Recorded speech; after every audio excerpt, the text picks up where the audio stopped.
In today's video, I'm going to teach you how to remove a card from Patreon. If you want to clean up your saved payment methods, switch to a new card, or just make sure your billing information is up to date, Patreon makes the process fairly simple once you know where to look. I'll walk you through it clearly so you can follow along without any confusion. First, go to Patreon and sign into your account if you haven't already. Make sure you're logged into the correct profile before making any payment changes, especially if you manage more than one account or use different browsers. Once you're on the Patreon site and fully logged in, you'll be ready to access your account settings.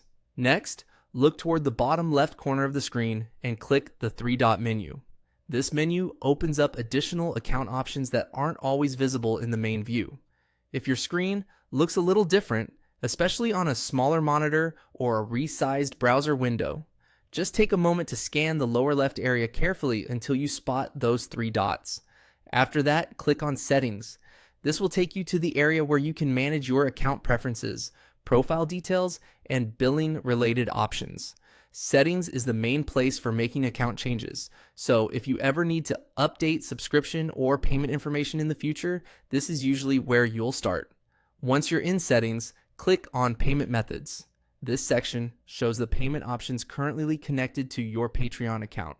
Here, you should be able to see any saved cards or other billing methods that are available on your profile.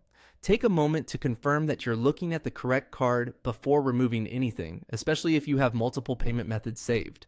Now find the card you want to remove and click Delete next to it.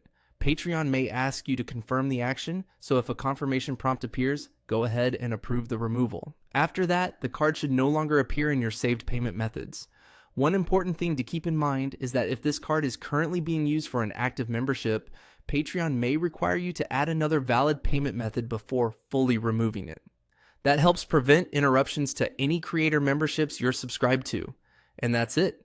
Once the card is deleted, your payment methods list should reflect the change right away. Thanks for watching, and I hope this helped you quickly remove a card from Patreon.